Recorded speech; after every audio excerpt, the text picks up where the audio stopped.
안녕하십니까. 박인준 변호사입니다. 2021년이 벌써 끝나가고 있습니다. 오늘이 12월 중순인데요.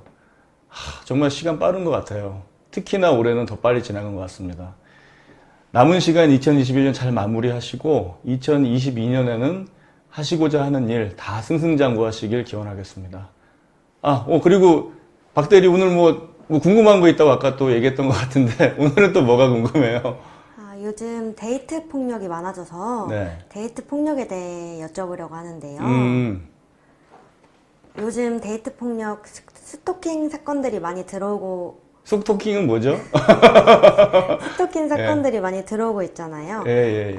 보통 이런 사건들은 어떻게 처리되나요? 데이트 폭력, 스토킹 사건. 어찌됐든 간에 요 사건들은 치정 사건이라고 보면 돼요. 치정. 치정이란 게 뭡니까? 남녀 사이의 관계에서 있을 수 있는 일들이죠.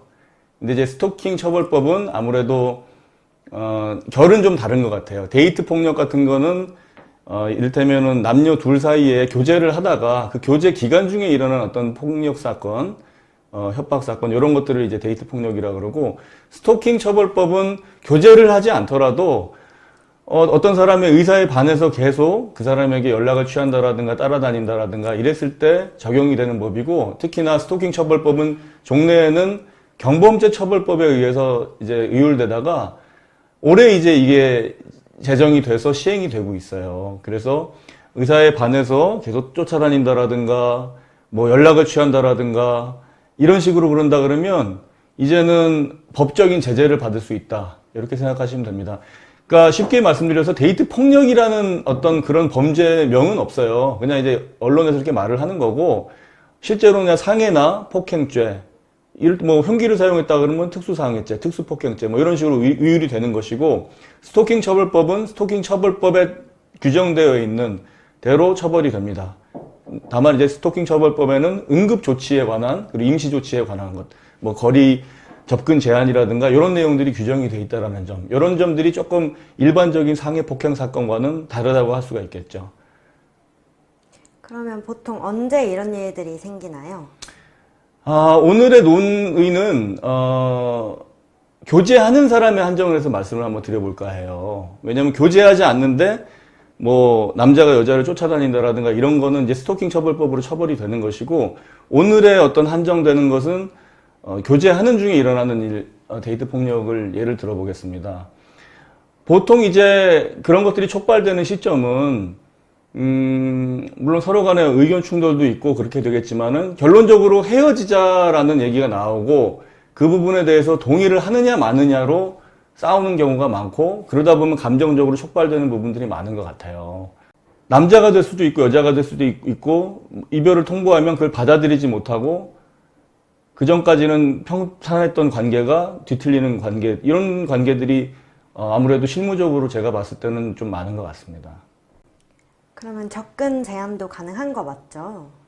접근 제한도 물론 가능합니다. 그 상황에 따라서, 물론 이제 어떤 한 번의 폭행 사건으로 이제 그거를 어필하기엔 좀 부족함이 있을 수 있지만은, 그런 것들이 누적적으로 쌓이고 실제로 위해를 가할 수 있다 그러면 법원에 접근 제한 조치를 청구해서 그걸 받아낼 수도 있는 사안입니다.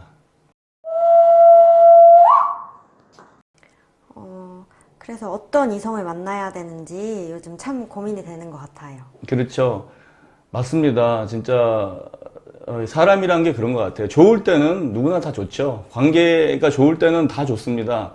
근데 중요한 것은 안 좋은 상황에서 그 갈등 해결을 어떻게 할 수 있느냐, 그것이 바로 그 사람의 저력이고 그 사람의 어떤 능력이라고 생각해요. 그게 안 되는 사람, 단순히 좋을 때만 좋은 사람, 이런 사람들은 말 그대로 남자든 여자든 좋지 않은 사람이에요. 그러니까 결론적으로 갈등 해결을 해나갈 수 있는 사람, 그 정도의 지적인 능력과 자기 절제력과 이런 것을 갖고 있는 사람을 만나는 게 중요하다. 근데 그거를 알 수가 없죠. 사실 현실적으로 처음 만남에서 그런 걸 파악하기는 쉽지는 않을 것입니다.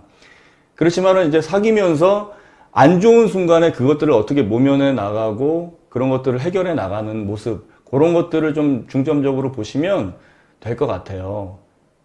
그러니까 제가 이제 사건 처리하면서 보면은 전혀 그렇게 보이지 않는 사람이 또 데이트 폭력을 하는 경우도 있는데 얘기를 들어보면 또 그렇습니다.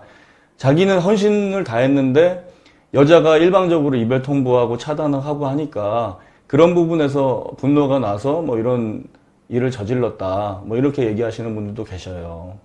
근데 제가 생각했을 때 그렇습니다. 이별에 관계된 내용이 나오면 두 가지예요. 진짜 이별을 하고 싶은 경우, 두 번째로는 그 관계를 볼모로 이별로 협박을 하는 경우가 있겠죠. 진짜 상대가 이별을 원해. 그러면 헤어지면 되는 거예요. 근데 두 번째, 진짜 헤어질 마음은 없는데 이별을 통보하는 유형의 사람들도 있어요. 그러면 진심이 그게 아니기 때문에 계속 관계를 이어나가야 되느냐? 그건 아닙니다. 그런 식의 관계의 정리를 쉽게 얘기하는 사람이라면 그런 사람과는 계속 관계를 지속할 필요가 없어요. 우리나라는 인구가 5,130만 명입니다. 주민등록상 등록 부수가 그렇게 많은 사람들이 살고 있는 나라예요. 본인이 어떤 안 좋은 상황에 처해 있고 그리고 관계가 안 좋을 때도 그 관계를 잘 유지할 수 있는 사람을 만나기 위해서 노력을 하셔야 되는 거고 그게 아니라면 과감하게 손절하십시오. 사람 많습니다. 저는 그걸 좀 추천드리고 싶어요. 오히려 옛날 정이라든가 이런 것 때문에 그 관계를 제대로 헤쳐나가지 못하고 수렁에 갇혀서 안타깝게 뭐 형사처벌을 받는 경우를 보게 되면은 이 만나지 말아야 될 사람들이 만난 것이구나 이런 생각이 듭니다. 그렇기 때문에 그런데 연연하지 마시고 좀 더 시야를 넓게 가지시고 과감하게 아니다 싶으면 손절을 해버리시는 그런 냉정함도 필요하지 않을까. 그게 삶의 지혜가 아닐까 좀 그런 생각이 듭니다. 그러면 이런 데이트 폭력에는 어떤 대응이 필요할까요? 제가 말씀드렸듯이 만약 이런 폭행 상황이 있다. 그리고 그런 것들이 계속 반복될 여지가 있다. 보통 그러면 뭐 이렇게 그런 상황이 발생하고 그걸 다시 화해했다가 다시 뭐 또 폭행 상황이 발생했다. 이렇게 반복되는 경우가 있어요. 근데 그것도 습관이기 때문에 애시당초 그런 게 발생될 수 있는 상황이다 그러면 과감하게 손절해 주시는 것을 저는 추천드리겠습니다.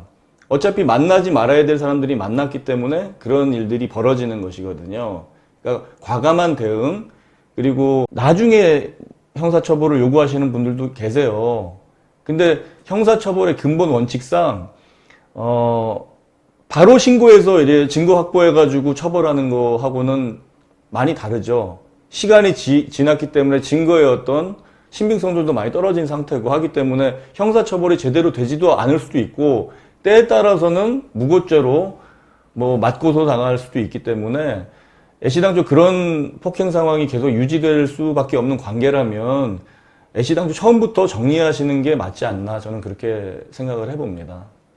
오늘도 명쾌한 해설 감사드립니다. 아유, 감사합니다. 아무튼 2021년 수고하셨고 또 2022년에도 더 좋은 정보와 또 내용으로 여러분들께 찾아뵙겠습니다. 2022년 새해 복 많이 받으십시오.